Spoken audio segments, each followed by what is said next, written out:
नवनिर्मित भवन का आज लोकार्पण समारोह हुआ है। माननीय विधानसभा अध्यक्ष जी, केंद्रीय कृषि और किसान कल्याण मंत्री महोदय भागीर जी चौधरी साहब और राजस्थान सरकार के जल संसाधन मंत्री माननीय रावत जी, माननीय विधायक जी, अनीता जी, महापौर और अजमेर के गणमान्य नागरिकों की उपस्थिति में हुआ है। कुछ सुझाव माननीय विधानसभा अध्यक्ष जी की तरफ से, कुछ माननीय केंद्रीय कृषि और किसान कल्याण राज्य मंत्री जी की तरफ से, कुछ माननीय विधायक अनीता जी की तरफ से और कुछ महापौर जी की तरफ से आए थे। हमने पिछले 1.5 साल में आमजन से संबंधित जितनी नीतियां थी, जितने नियम कायदे थे, जनता के सुझावों के अनुसार उनमें संशोधन किया है और कुछ में अभी संशोधन की प्रक्रियाधीन है। इसके अलावा स्वायत्त शासन और नगरीय विकास और आवासन मंडल के कार्यालय में जितने भी नगर निकाय हैं उनको ऑनलाइन करने की प्रक्रिया चल रही है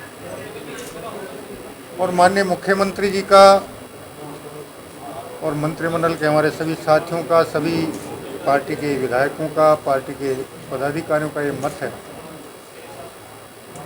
कि आमजन से संबंधित सारे काम ऑनलाइन होने चाहिए और समयबद्ध तरीके से होने चाहिए। इस दिशा में भी हम प्रयास कर रहे हैं। हमारे विभाग में कर्मचारियों की कमी थी क्योंकि 2018 से 2023 के कालखंड में विभाग से संबंधित जो भर्तियां हुई, परीक्षाएं हुई, उन सब में अनियमितता होने की वजह से उनको रद्द करना पड़ा। अभी मार्च में स्वायत्त शासन विभाग के लिए भर्ती परीक्षा आयोजित हुई थी। राजस्थान लोक सेवा आयोग का ये कहना है कि जून के प्रथम पखवाड़े तक उसका परीक्षा परिणाम जारी कर देंगे और उसके बाद साक्षात्कार के माध्यम से अगस्त तक हमें नए अधिकारियों की खोज मिलेगी। इसके अलावा हमने तकनीकी अधिकारियों के लिए भी राज्य कर्मचारी चयन आयोग बोर्ड के माध्यम से कार्रवाई शुरू कर रखी है। नगर नियोजन में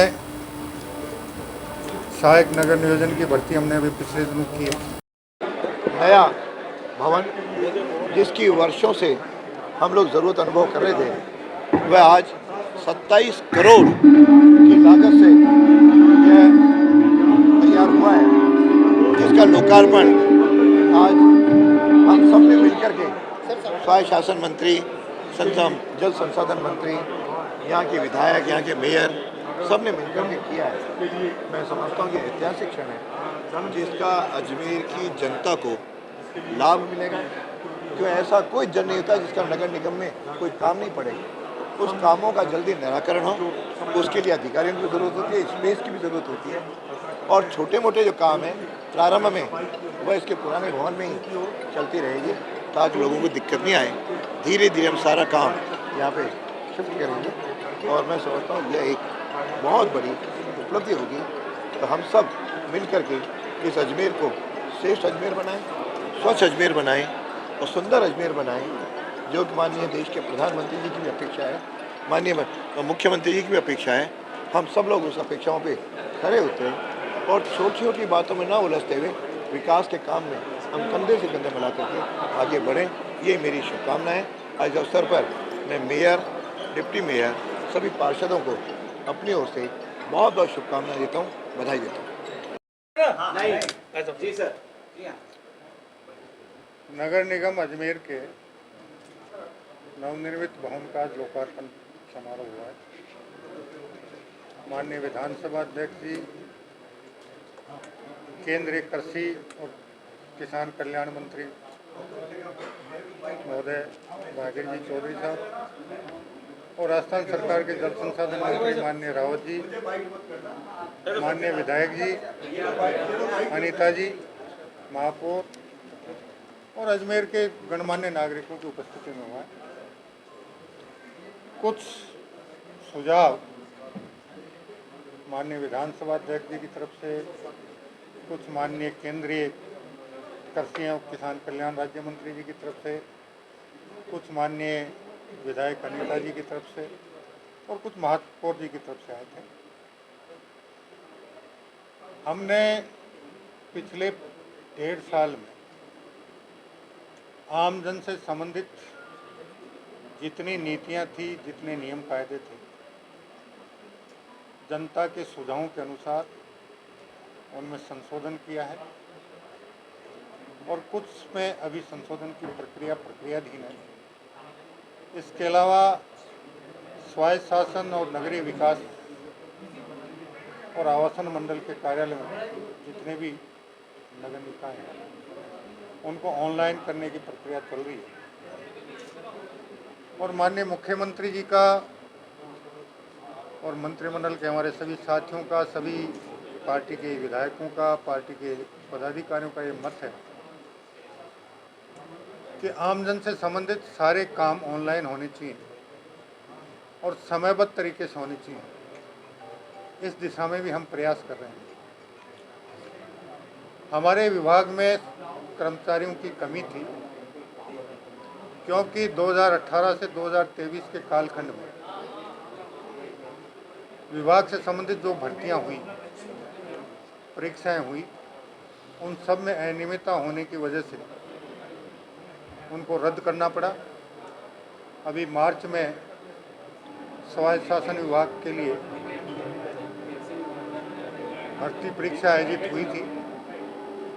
राजस्थान लोकसेवा आयोग का ये कहना है कि जून के प्रथम पखवाड़े तक उसका परीक्षा परिणाम जारी कर देंगे और उसके बाद साक्षात्कार के माध्यम से अगस्त तक हमें नए अधिकारियों की खोज मिलेगी।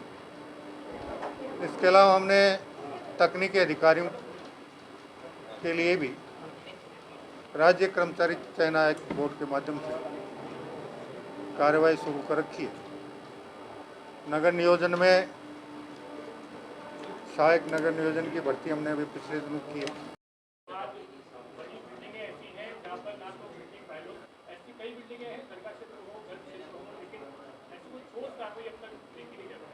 बिल्कुल सही है। अभी कुछ दिन पहले अजमेर में एक बहुत दुखद घटना हुई है। इस दिशा में भी हमने एक अभियान चलाने का निर्णय कर रहे हैं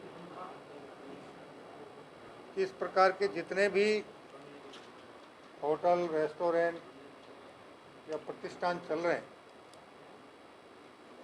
उन सब ने कौन कौन सी सुरक्षा व्यवस्थाएं कर रखी हैं और कौन कौन सी सुरक्षा व्यवस्थाएं नहीं कर रखी हैं। आपातकाल में बाहर निकलने का पर्याप्त रास्ते हैं या नहीं है, अग्निशमन यंत्र हैं या नहीं है, उन्होंने अग्निशमन की स्वीकृति ले रखी या नहीं ले रखी है।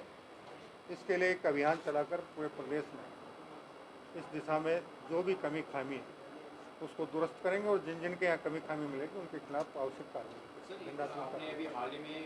देखिए, जो अभी नई नगर पालिकाएँ बनी हैं उनके वित्तीय संसाधन के लिए पत्रावली वित्त विभाग को भेज रखी है। जैसे ही वहाँ से आएगी हम उनको प्रथम किस्त के रूप में उस धनराशि आवश्यक कामकाज पूर्ण करने के लिए देंगे और उसके बाद नियमों में उनका जितना हक बनता है वो राशि समय पर उनको मिलती है। सर, इन पंचायतों में एक समय बचत होती थी, अब वहाँ पर आधा काम हो चुका है, लेकिन अब क्या है कि जो नहीं करा सकता उनका भुगतान नहीं हो पा रहा है, इससे समस्या काफ़ी आ रही है। ये बात आपने संज्ञान में लाए हो।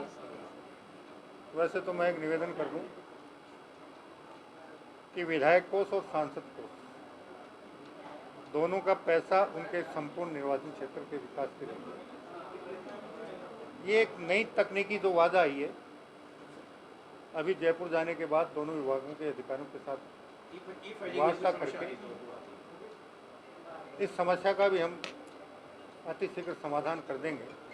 और माननीय विधायक ने और उम्मीद करें कि 2025 का वर्ष नगर निकायों में अधिकारी कर्मचारियों की कमी की पूर्ति करने में निश्चित रूप से सफल होगा और तब तक हम सारी सेवाओं को ऑनलाइन करने में भी सफलता प्राप्त कर लेंगे और उसके बाद आमजन को नगर निकायों के कार्यालयों के अनावश्यक चक्कर नहीं काटने पड़े। एक बार ऑनलाइन आवेदन करने के बाद समयबद्ध कालखंड में उसके द्वारा जो भी, चाहे वो जन्म प्रमाण पत्र हो, चाहे मृत्यु प्रमाण पत्र हो, चाहे भवन निर्माण की स्वीकृति हो, चाहे भू परिवर्तन का मामला हो और चाहे दूसरे किसी भी प्रकार के प्रकरण हो, समयबद्ध तरीके से वो निस्तारित हों। उनके आवेदन में कोई कमी खामी हो तो हमने उसमें ये भी विकल्प रखने का प्रयास कर रहे हैं कि आवेदक को विदिन 1 सप्ताह के अंदर अंदर उसके आवेदन की कमी के बारे में सूचित किया जाए और उसे उसकी पूर्ति करने के लिए अनुरोध किया जाए। और अंतिम निर्णय से अगर कोई आवेदक संतुष्ट नहीं होता है तो हम ये भी प्रावधान करें कि उसमें उसको पास अपील का अधिकार होगा और अपील में अगर उसकी शिकायत सही पाई गई और जिस भी कर्मचारी अधिकारी ने निर्णय में कोई कमी खामी छोड़ी है उसके खिलाफ अनुशासनात्मक कार्रवाई करने का भी प्रावधान हम इस दिशा में करने जा रहे हैं।